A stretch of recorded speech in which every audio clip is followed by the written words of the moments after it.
Analizaremos un caso clínico de nuestro centro médico. Se trata de una paciente mujer de 92 años de edad con antecedentes de falla cardíaca crónica, hipertensa, con fibrilación auricular paroxística, enfermedad pulmonar crónica, usa oxígeno ambulatorio a razón de 1 litro por minuto por bigotera permanente. Los familiares refieren que el paciente ha desaturado en las últimas horas hasta 69%, con FiO2 de 0.24, es decir, mientras ella estaba recibiendo 1 litro por minuto por bigotera. Paciente perdió su estado vigil 1 hora y media después de este episodio. Llega la paciente a nuestro centro con una presión arterial de 144/72 milímetros de mercurio, una frecuencia cardíaca de 70 latidos por minuto, una frecuencia respiratoria de 78 latidos por minuto, afebril con saturación de oxígeno del 68%, con FiO2 de 0.24, es decir, cuando le pusimos 1 litro por minuto por bigotera, la paciente saturaba 68%, con un peso de 45 kilogramos. Un Glasgow de 8/15, glosado como ocular 1, verbal 1 y motor 6. Paciente estuporosa, sin focalización motora, con fluidos cardíacos regulares, con presencia de 5 o 6 extrasístoles por minuto, sin soplos cardíacos, presión venosa yugular estimada de 16 centímetros de agua, con roncos y sibilancias en los 2 campos pulmonares y un edema de miembro inferior derecho, una cruz sobre 4 cruces pretibial bilateral con fobia. Los resultados de laboratorio son los siguientes: una biometría hemática normal, una glucosa de 101, una creatinina de 0.8 miligramos por decilitro, un potasodio de 133 milequivalentes por litro y un potasio de 5 milequivalentes por litro. Un nivel de NT-proBNP de 3500. Desde el punto de vista clínico, la paciente ingresa con un diagnóstico de falla cardíaca aguda ya en el marco de una falla cardíaca crónica. ¿Cuáles son los datos que nos orientan para hacer ese diagnóstico? Primero, el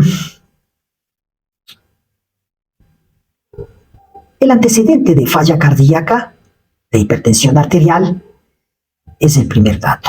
Segundo, la presencia de una presión venosa yugular estimada alta de 16 centímetros de agua, la presencia de edema de miembro inferior derecho, la presencia también de sibilancias en los 2 campos pulmonares, son signos y síntomas que podrían sugerirnos a nosotros el diagnóstico de una falla cardíaca. Bien. Vamos al segundo slide.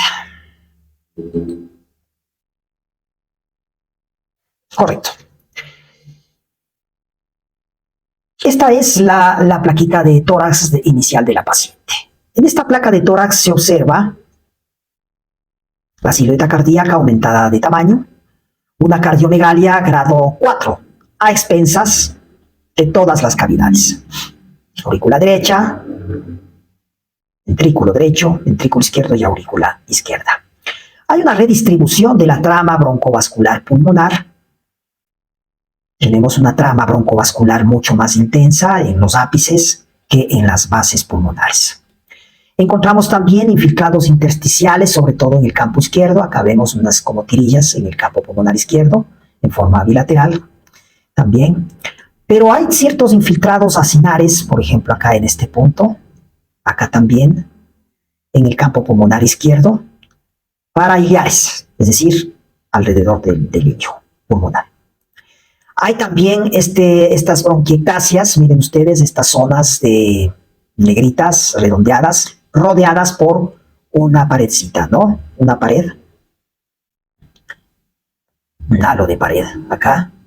Bronquiectasias bilaterales. También vemos acá, miren ustedes, una zona acá, negrita, redondeada, rodeada de una zona radiopaca. Acá es circular. Además, vemos nosotros una calcificación del callado de la aorta. Esta es la placa. Vamos con el tercer slide.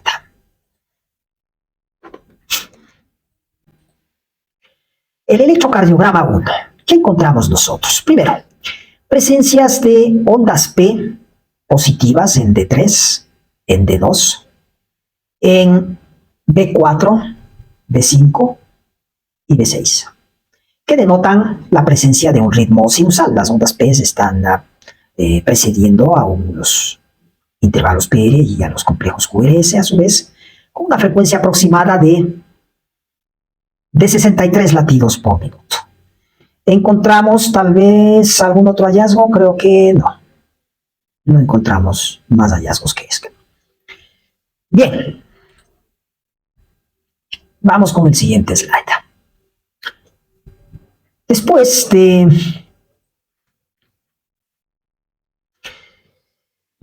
de unas horas de permanecer ingresada y haber iniciado tratamiento completo de falla cardíaca aguda en el contexto de una falla cardíaca crónica, la paciente hace una taquicardia.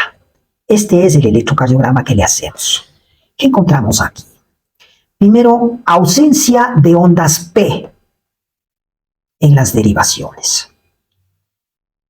Y además una taquicardia de complejo estrecho, con un QRS aproximadamente de 80 milisegundos. Miren ustedes, 80. Además, encontramos intervalos RR completamente irregulares. Miren ustedes el intervalo RR acá, lo más ancho que este. Son intervalos RR que son irregulares. Miren ustedes este intervalo RR, comparen con este. Es distinto, igual acá. Presencia de intervalos RR irregulares en el contexto de una taquicardia de complejo QRS estrecho, sin ondas PES.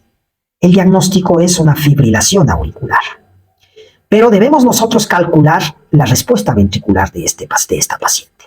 Para ello, vamos a contar 30 cuadritos acá. 1, 2, 3, 4, 5, 6, 7, 9, 10, 11, 12, 13, 14, 15, 16, 17, 18, 19, 20, 21, 22, 23, 24, 25, 26, 27, 28, 29 y 30. Hasta aquí. Y contamos el número de complejos QRS que están acá. 2, 4, 6, 8, 10, 12, 14. Multiplicamos esto por 10, 140. Es decir, tiene una respuesta ventricular aproximada de 140 latidos por minuto, ¿no? ¿Por qué hacemos esto? Porque en 6 segundos, nosotros hemos contado 30 cuadraditos grandes. Eso equivale a 6 segundos. Si tenemos 14 latidos en 6 segundos, en 60 segundos, que es un minuto, pues tendremos 140 latidos por minuto. Es decir, el diagnóstico de esta tira electrocardiográfica es una fibrilación auricular con respuesta ventricular rápida. Calculamos el CHA2-VASc de la paciente para determinar cuál es el riesgo de ictus, y encontramos que el CHA2-VASc es de 5 puntos dados por edad, mujer, presencia de insuficiencia cardíaca congestiva e hipertensión arterial. Es decir, la paciente tiene un alto riesgo de ictus. El Hasbled es de 2 puntos, dados por la edad e hipertensión arterial. El Hasbled es bajo, es decir, tiene bajo riesgo de sangrado. Por tanto, la paciente clínicamente tiene, por el CHA2-VASc, alto riesgo de ictus, de stroke isquémico, y bajo riesgo de sangrado. Por tanto, la paciente amerita recibir anticoagulación. Decidimos nosotros darle apixaban, pero ¿a qué dosis? 5 miligramos Viral-Bid versus 2.5 miligramos BID. ¿Qué nos hizo decidir por lo uno y por lo otro? Decidimos darle una dosis de 2.5 miligramos 2 veces por día, porque la paciente tiene más de 60 años de edad y pesa menos de 60 kilos. Dos condiciones que pues hacen que tengamos que, de acuerdo con el estudio Aristóteles, tengamos que hacer que la dosis de apixaban, o prescribir la dosis de apixaban a la mitad de dosis, 2.5 miligramos 2 veces por día. Bien, continuamos. ¿Qué ocurrió en la evolución de la paciente? Tenemos nosotros el electrocardiograma TAES. Después de iniciar nosotros la anticoagulación sistémica con apixaban, y también después de haber iniciado una infusión de amiodarona, no dimos una dosis de carga, a pesar de que la presión arterial de la paciente cayó desde 140 aproximadamente al ingreso hasta 100, hasta 90 incluso de sistólica. No dimos dosis de carga, pero sí una dosis de mantenimiento de amiodarona. ¿Cómo? Diluimos 4 ampollas, cada una de las ampollas tiene 200 miligramos de amiodarona de 250 cc y pasamos por infusión 250 cc en 24 horas. ¿Y qué ocurrió después de varias horas? Miren ustedes este electrocardiograma. Vamos a ver. En este electrocardiograma encontramos ya ondas PES, ¿no? Miren ustedes acá, aquí en este sitio con un PR prolongado, en este caso, una onda P acá, PR prolongado acá. Es decir, había ya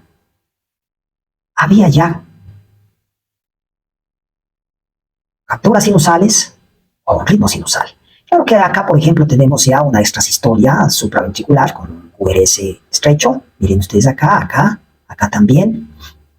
Pero ya había capturas sinusales. Capturas sinusales que tenían un bloqueo auriculoventricular, como en este caso también, auriculoventricular de primer grado, pero que ya teníamos indicios de que la paciente podría convertir ese a ritmo sinusal. De todas maneras, la amiodarona se eligió para cardiovertir a la paciente, puesto que ella ya estaba anticoagulada desde hace más de un año y había recibido ya apixaban a dosis de 2.5 miligramos 2 veces por día. Es decir, no es que es una paciente que recibió anticoagulación en ese momentito. Solamente ya la paciente venía recibiendo aquello. Bien. Vemos acá el electrocardiograma después de varias horas de la infusión y aquí sí encontramos ondas PES. Aquí está, ondas PES. Hemos logrado la cardioversión. Miren ustedes, en D3, no se aprecia bien acá, pero aquí hay unas mosquitas que son las ondas PES aquí, acá también y acá también. Y en B4, B5 y B6, miren ustedes, ondas PES positivas acá, en B4, ondas PES positivas acá, en B5. Ahí está. De manera que logramos cardiovertir a la paciente. Desde un ritmo de FA con respuesta ventricular rápida, 140 latidos por minuto, tenemos ya un ritmo sinusal y una frecuencia cardíaca de aproximadamente 63-66 latidos por minuto. Sigamos. Muy bien. El ecocardiograma inicial de la paciente es este. ¿Qué encontramos? Encontramos una aurícula izquierda dilatada severa, una aurícula derecha dilatada moderada, una hipertrofia excéntrica leve del ventrículo izquierdo con una disfunción diastólica tipo 2, segundo normal, y con una relación EE' de 16.8. Es decir, había una presión de llenado ventricular izquierdo bastante grande. Una FEBI de 35%, un TAPSE de 17%, un colapso inspiratorio de la vena cava menor al 50%, con un diámetro de la vena cava de 2.24 centímetros, y la presencia de foramen oval permeable en el septum interauricular. Presión sistólica de arteria pulmonar estimada en 68 milímetros de mercurio. Es decir, el diagnóstico pues estaba ya completo. Había una falla cardíaca con fracción de eyección reducida.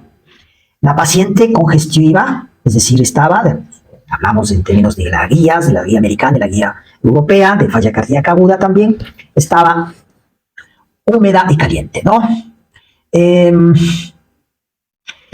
La presión sistólica de arteria pulmonar estimada, esta de aquí, en 68 milímetros de mercurio, habla de una hipertensión arterial pulmonar severa, pero curiosamente encuentran los ecocardiografistas un foramen oval permeable en el septum interauricular.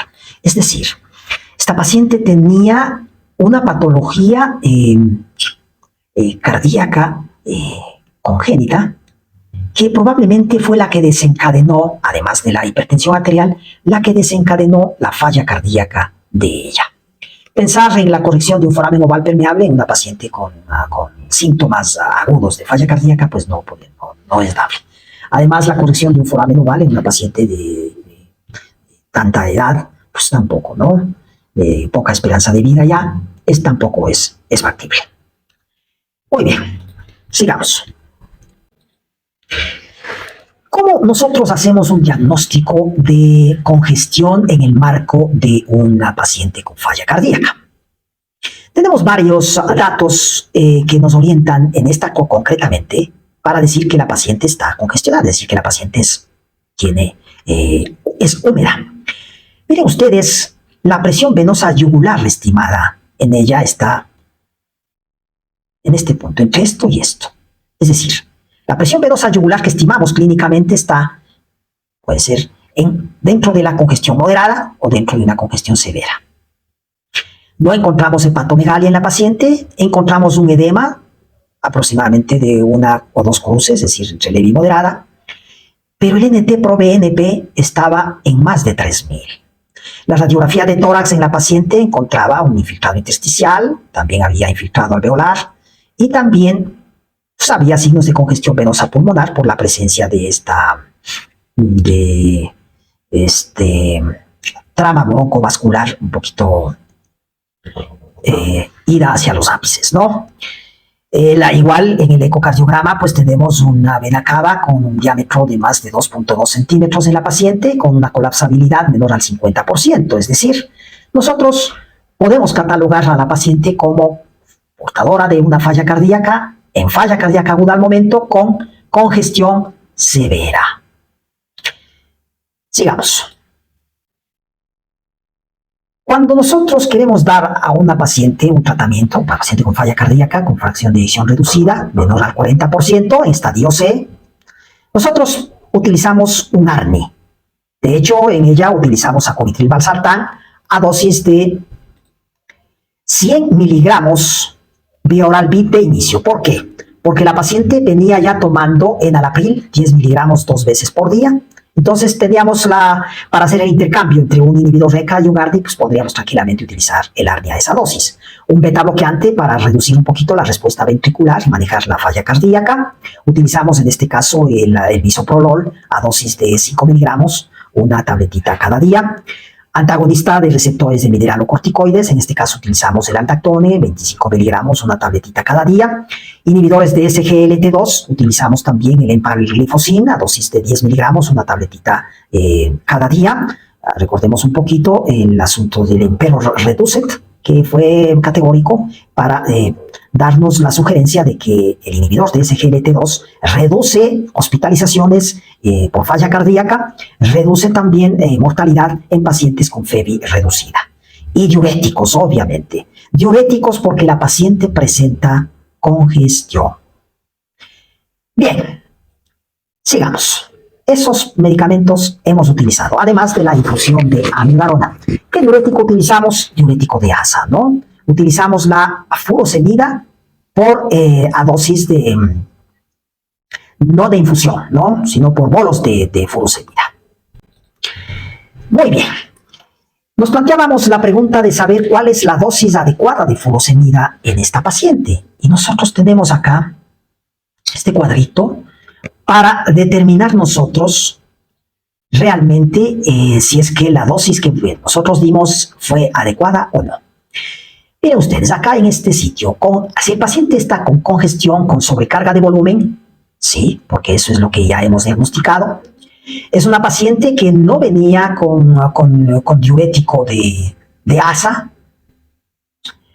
previamente, cuando vimos al inicio, en el centro, es decir, tenemos que, aquí en este punto, tenemos que colocarnos. Hay que comenzar con una dosis de 20 a 40 miligramos IV de furosemida. Cada ampolla de furosemida tiene 20 miligramos, es decir, nosotros empezamos con una dosis de 20 miligramos intravenoso en bol. ¿Cómo evaluamos si es que la dosis es adecuada? Hay que empezar la recolección de orina después de vaciar la sonda vesical y después de haber dado el bolo, el primer bolo, y evaluar 6 horas el gasto urinario de la paciente. En este caso, si es que el gasto urinario en 6 horas es mayor de 100 a 150 centímetros cúbicos por hora, significa que tenemos una dosis apropiada de furosemida. Pero si es que persiste la congestión, hay que repetir una dosis similar de diurético de ASA intravenoso, en este caso furosemida, cada 12 horas. Eso es lo que vimos en la paciente. El bolo de 20 miligramos IV produjo una diuresis aproximadamente de 100 centímetros cúbicos por hora. En 6 horas teníamos 600 cc, lo cual, pues, como persistía un poquito la congestión, teníamos que repetir la dosis cada 12 horas. De esa manera logramos nosotros reducir al máximo la congestión. Una vez que se redujo al máximo la congestión de ella, de la paciente, suspendimos el diurético de ASA por vía intravenosa. Obviamente, las intervenciones paralelas son estas, ¿no? Hay que continuar terapia médica dirigida por la guía, el uso temprano de antagonistas de receptores mineralocorticoides que hemos realizado y la restricción de sal y agua. Y si es necesario, en caso de hipopotasemia, que no es el caso de la paciente, pues hay que infundir potasio, y cuando hay también un déficit de magnesio, hay que infundir magnesio, pero no es el caso de la paciente, ¿no? La evaluación paralela de ella, pues tuvo pues como datos una monitorización no invasiva del ritmo cardíaco por medio de monitor en forma permanente las 24 horas, del ritmo cardíaco, de la frecuencia cardíaca, de la frecuencia respiratoria, de la saturación de oxígeno y de la presión arterial. Hemos chequeado los signos de hipoperfusión y hemos considerado también la medición de la presión arterial invasiva porque tenía hipotensión arterial. No llegamos a ello, pero sí consideramos, ¿no? Hay que claramente registrar el peso de la línea de base antes del diurético. Recordemos nosotros que la infusión de diurético, el bolo del diurético, pues evidentemente, si es que es repetido sobre todo, va a reducir el peso de la paciente. Incluso hasta eso podemos nosotros calcular aproximadamente con cada dosis de diurético cuánto de peso puede reducir la paciente dependiendo del gasto urinario que ella haya tenido. Bien, entonces en resumen, esta es una paciente añosa con fibrilación auricular paroxística que ya venía anticoagulada por lo menos con un año de antelación, que hace un nuevo episodio de fibrilación auricular. Este episodio de fibrilación auricular tiene una respuesta ventricular rápida y tiene pues alto riesgo de ictus, bajo riesgo de sangrado tiene la paciente, por tanto continuamos con la anticoagulación. Como la paciente tuvo una reducción significativa de su presión arterial sistólica, desde 140 hasta 90 de sistólica, pues iniciamos amiodarona por vía intravenosa para cardiovertir a la paciente. Logramos esa cardioversión solamente con la infusión de 4 ampollas de amiodarona, como ustedes vieron en los electrocardiogramas. Acá ya tenemos el ritmo sinusal. Y la pregunta es, ¿qué es lo que le deterioró a la paciente? ¿Qué deterioró su oxemia? Nosotros vemos acá infiltrados acinares. Y supusimos que lo que le deterioró a la paciente es la presencia de una neumonía comunitaria. Inicialmente hicimos estudios de virus como influenza A y B y también estudios de SARS-CoV-2, pero no fueron negativos. Fue una neumonía comunitaria y se la trató con ampicilina sulbactam a razón de 1.5 gramos IB cada 8 horas, junto con ciprofloxacina 200 miligramos IB QD.